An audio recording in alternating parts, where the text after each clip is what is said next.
Bismillahirrahmanirrahim. Assalamualaikum warahmatullahi wabarakatuh. Alhamdulillahi rabbil alamin.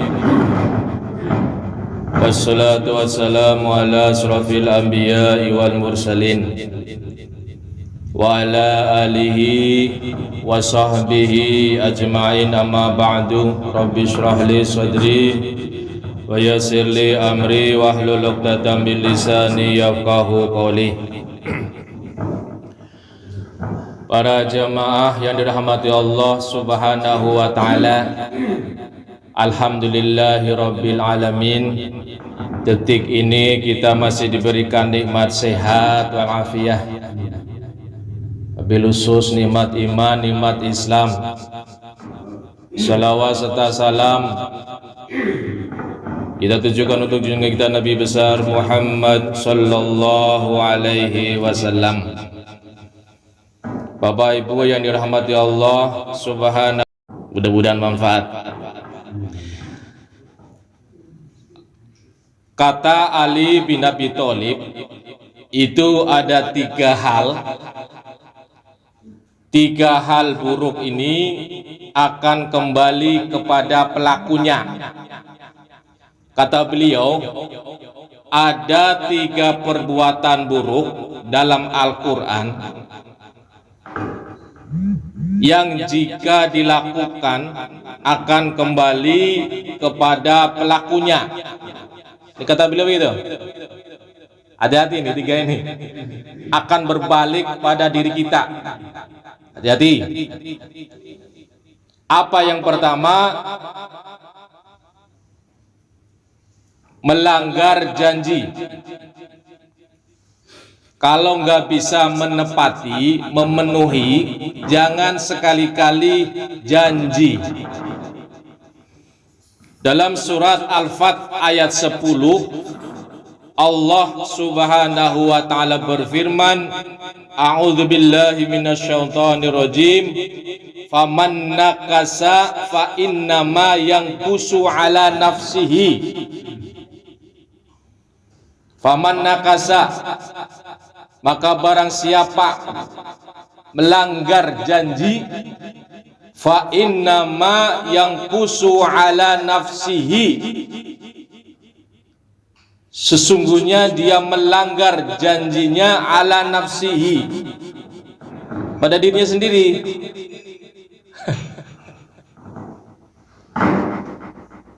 Di dalam surat An-Nahl 91, makanya Allah Subhanahu wa taala berpesan,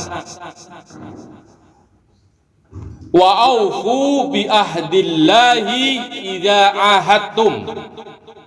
Kata Allah Subhanahu wa taala, wa aufu, tepatilah janji, wa aufu bi ahdillah, tepatilah janji dengan Allah Subhanahu wa taala, idza ahadtum,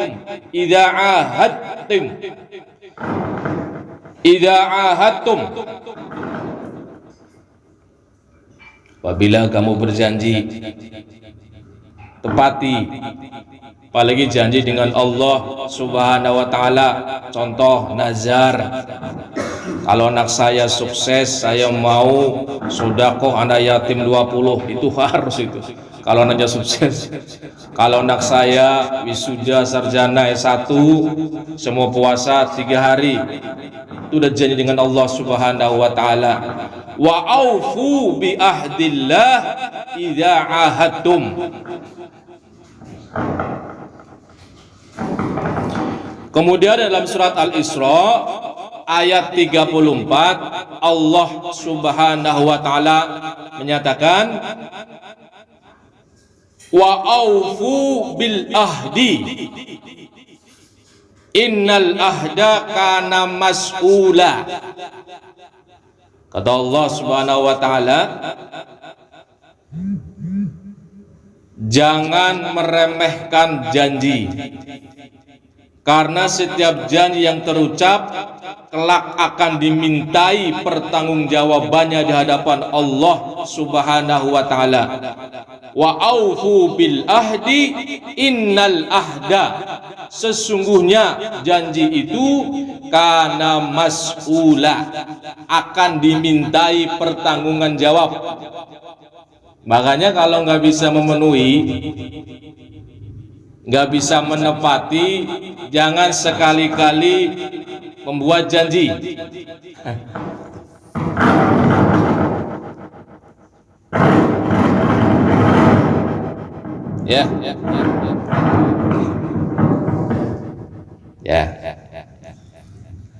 Kemudian yang terakhir, Allah Subhanahu wa taala berfirman dalam surat Al-Baqarah 177, wal mufuna bi ahdihim idza ahadu. Kata Allah Subhanahu wa taala, ciri ini termasuk ciri karakter orang yang muttaqin. Wa ulaika humul muttaqun, di antaranya adalah komitmen dengan janji.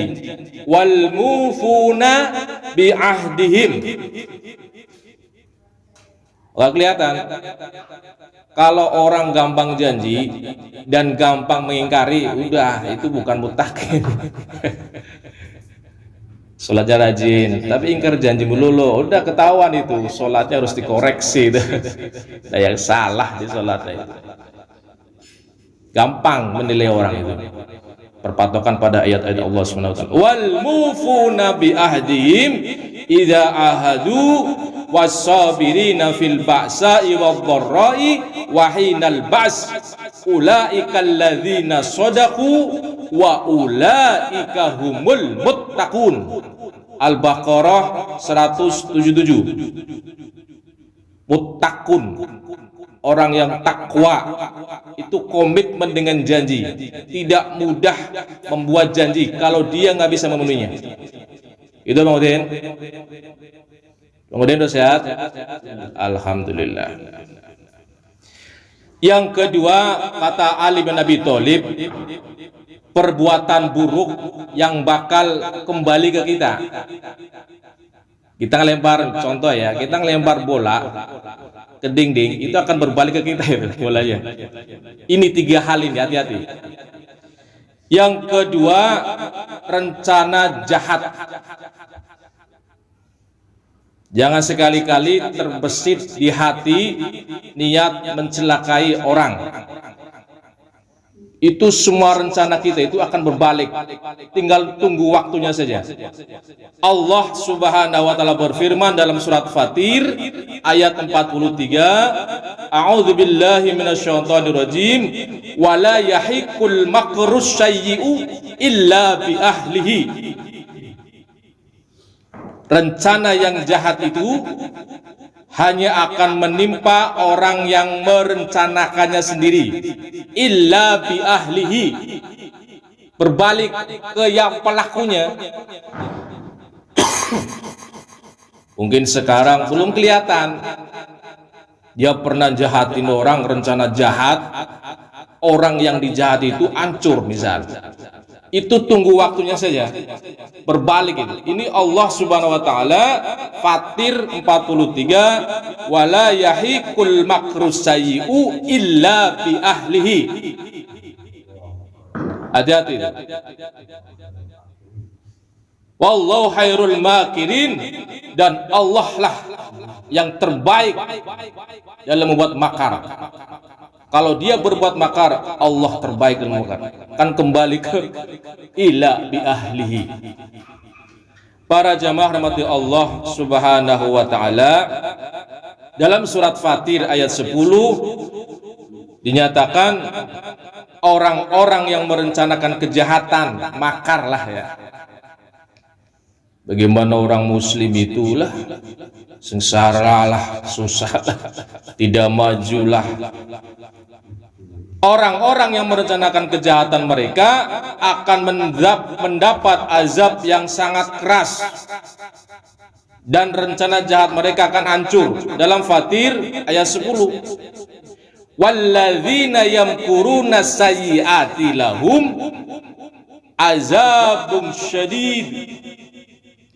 Walladzina yamkuruna, dan orang-orang yang makar, merencanakan, mendesain, apalagi planning as-sayyiat, keburukan, baik keburukan kecil. Kita nggak suka sama seseorang, namanya manusia nggak suka, wah dijahatin lah, inilah itulah, biar dia hancur usahanya, biar dia miskin. As-sayyiati lahum azabun syadid, bagi mereka azab yang pedih, yang keras. Wa makaru ulaika huwa yabur. Allah menyatakan rencana jahat apapun pasti akan hancur dan kembali kepada si pelakunya. Jangan sampai dah hati kita seorang mukmin, apapun kita disakitilah, dicela, direndahkan, sudah sabar. Yakinlah orang kalau sabar itu bonusnya gede gitu. Orang yang meninggal dalam keadaan penuh dengan kesabaran, Allah akan berikan pahala yang tak terhitung. Itu jaminannya itu. Cuman sabar memang agak susah ya, Bang.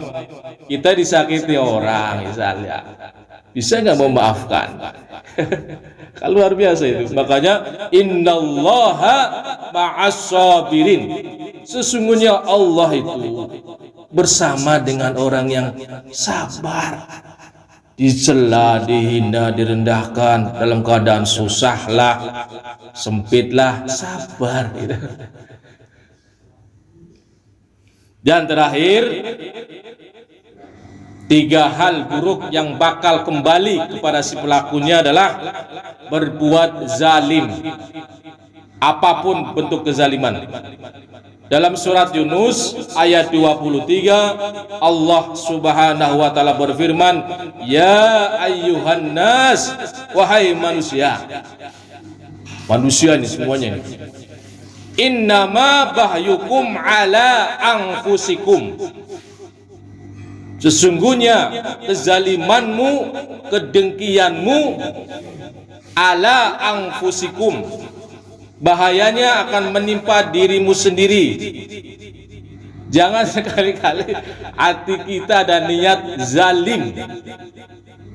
Kalau perlu, tadi saya bilang, kita dicaci makilah, kita direndahkan misal, dicemoohlah, dihinalah.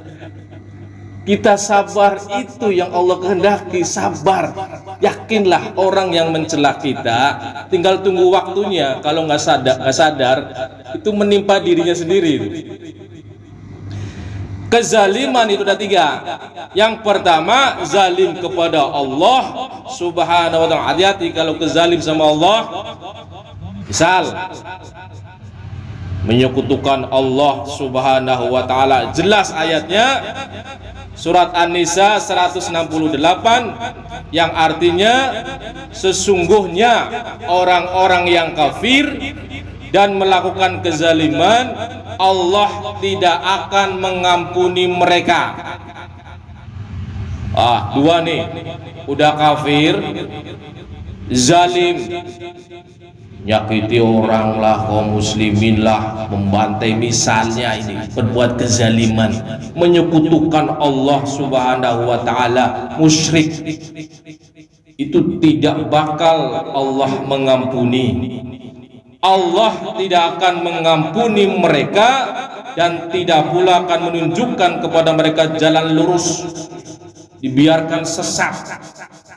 Summa na'udzubillah min zalik. Ayati Rasulullah pernah pesan, setiap hari perbaharui iman kita. Namanya ucapan, kadang khawatir ada kata-kata syirik lah, musyrik lah misalnya, maka perbanyak setiap hari. Rasulullah pesan, perbaharui imanmu dengan sering mengucapkan la ilaha illallah perbanyak itu. Namanya manusia kadang nggak sadar lisannya, ucapannya, perkataannya syirik, menyekutukan Allah, summa na'udzubillah, kan gitu, nggak sadar. La ilaha illallah Allahu ahad Allahus samad lam yalid wa lam yulad wa lam yakul lahu kufuwan ahad. Jangan sekali-kali kita berbuat kezaliman kepada Allah Subhanahu wa taala, musyrik. Contohnya ya boh, perbanyak tiap hari. Jangan lupa itu habis sholat zuhur kah asar, ucapin tuh la ilaha illallah 100 kali kah, itu kan. Mudah-mudahan iman kita lurus, ditunjukkan oleh Allah jalan yang lurus. Yang kedua, kezaliman sesamanya, hati-hati ini akan berbalik kepada diri kita. Jangan sekali-kali karena bencilah, nggak suka sama orang, kita berbuat jahat, apalagi buat makar. Kita iri tetangga kita, misal moncer dagangannya, misal kita buatlah supaya dia bangkrut, summa na'udzubillah. Itu akan kembali sih pada pelakunya itu. Tinggal nunggu waktunya saja. Kalau dia nggak sadar, nggak tobat, akan berbalik kepada dia. Zalim kepada sesamanya, mencela, memfitnah, menyiksa, mengambil hartanya tanpa hak.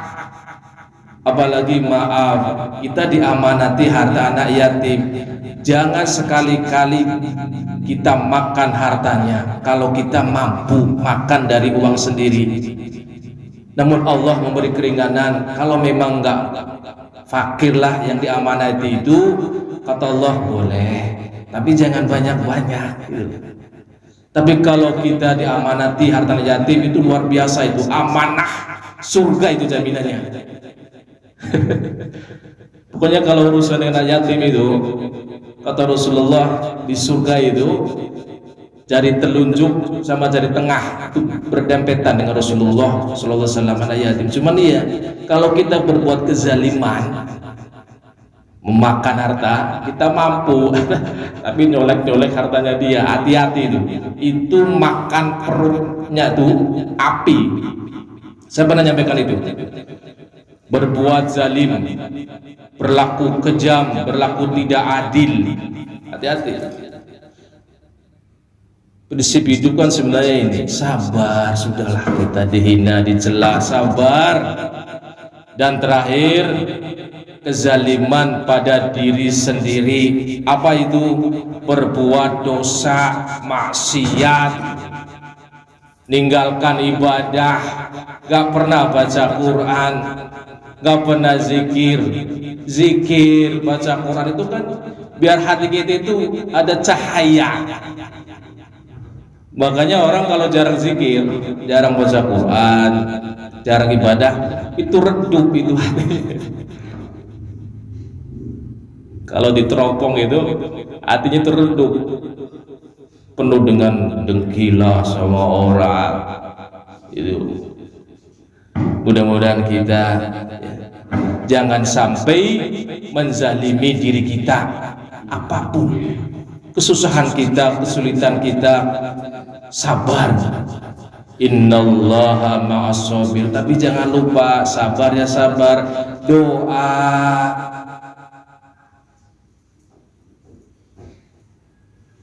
Ya Bu, resepnya minta tolong kepada Allah apa Bu? Ya ayyuhalladzina amanus ta'ainu bisobri wassalah. Namanya hidup sulitlah, ekonomi, menghadapi masalah besarlah, namanya hidup, udah resiko, udah nggak usah ngeluh. Tapi Allah ngasih resep. Kita punya Allah, Tuhan yang bisa menyelesaikan segala hal. Apa resepnya? Ya ayyuhalladzina amanus ta'inu bisobri Senjata pertama, sabar dulu. Bisabri, saya bolak-balik kan, saya ulang lagi nih, mengingatkan sabar. Apa lanjutnya? Wassalah. Sholat dijaga, khusyuknya, bacaannya yang benar. Insya Allah dengan sholat kita yang benar ditambah dengan doa, yakinlah. Bolak-balik saya, ud'uni astajib lakum. Allah sudah janji, berdoa kepadaku pasti akan dikabul, gitu loh. Hidup biasa namanya hidup, kemudian ya susah lah, tapi nggak selamanya susah. Jelas dalam surah Al-Insyirah, fa inna ma'al usri yusra, inna ma'al usri yusra.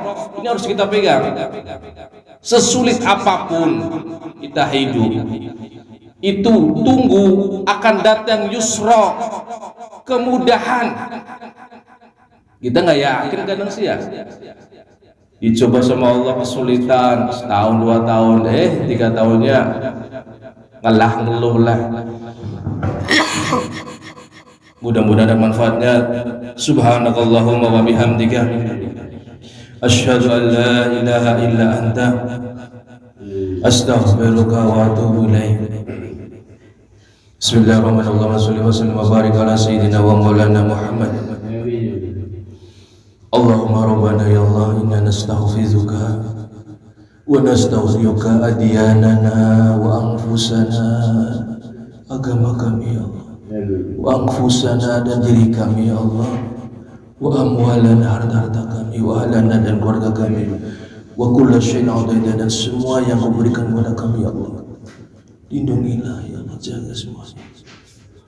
Allahumma rabbana ij'alna wa iyyahum fi kanafika wa amanika wa iyadika min kulli syaitanin marid. Dari syaitan jahat, berjabarin dari orang yang sombong, wazi'anin wazibahyin, orang dengki, wazi khasatin, wa min syarri kulli dhi syarrin innaka ala kulli syai'in qadir. Allahumma rabbana ya Allah, jambilna bil afiyati was salamah wa qina bit taqwa wal istiqamah ya Allah, bit taqwa wal istiqamah, khususan jamaah usul al musyrafah bil khusus yang istiqamah ya Allah, zikir paginya asmaul husna tabarak wa isna muzibatin nadama fil hal wa mal innaka sami'u du'a. Ya Allah ya Rahman ya Rahim, jauhkan dari diri kami ya Allah, hati kami dari 3 hal ini ya Allah. Dengki sama orang ya Allah, jauhkan. Punya niat jahat ya Allah, jauhkan dalam hati kami ya Allah. Jauhkan dari hati kami ya Allah. Zalim, berbuat kezaliman. Rabbana atina fid dunya hasanah wa fil akhirati hasanah wa qina adzabannar. Wassallallahu ala sayyidina Muhammadin wa alihi wasallam.